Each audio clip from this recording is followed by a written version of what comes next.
Let's talk a little bit about what the U.S. intelligence community did today. They put out a very detailed report detailing the global threats facing the United States right now. There are many, obviously. What are the most dire warnings we learned today? That's right, Wolf. This is the annual threats assessment. It's an annual report, except that it didn't come out last year under the Trump administration. It says, among other things, that China is one of the major threats, a near-peer rival, as they call them. They say that Russia is looking to undermine the United States. They talk about Iran and North Korea, but they save some of the most dramatic and distressing language for the pandemic. All of these major threats in the world against the backdrop of COVID-19. They write, in part, the economic and political implications of the pandemic will ripple through the world for years. The pandemic is raising geopolitical tensions, and great powers are jockeying for advantage and influence.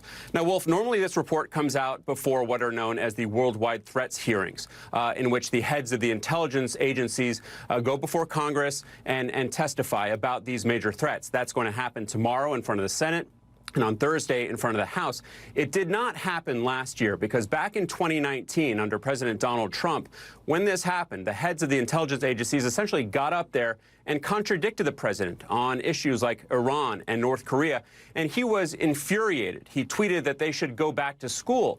So when it came time for these hearings and this report last year, essentially, the intelligence agencies didn't want to do it. They didn't want to put themselves out there to become targets for the president again. The director of national intelligence at the time offered to do the hearing in private, but that did not happen. Now, thankfully, it is happening this year, and I say thankfully because these are threats that the American public and the world need to hear about from the intelligence community. For example, in 2019, this report warned about a flu pandemic that the U.S. would be vulnerable to that would cause widespread deaths. Of course, Wolf, that came to pass. Yeah, sadly it did. You mentioned, Alex, the threat the intelligence community sees from Russia. But President Biden spoke with Russian President Vladimir Putin today and actually proposed that they have a summit meeting in a third country. What are you learning? That's right, Wolf. Of course, this is a very contentious relationship. Russia mounted a huge influence campaign during the election to denigrate Joe Biden in favor of President Donald Trump. When Biden came into office, he called Putin a killer.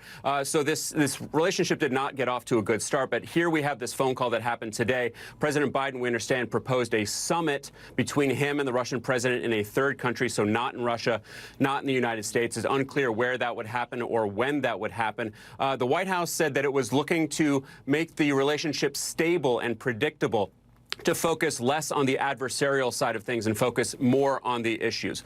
So they are looking to make that summit happen. Wolf, it's not quite the reset that we saw between Presidents Obama and Medvedev back in 2009, but it does appear the U.S. is trying to lower the temperature a bit. Yeah, it could be really, really significant. Let's see what happens and where they meet. All right, thanks guys, very, very much.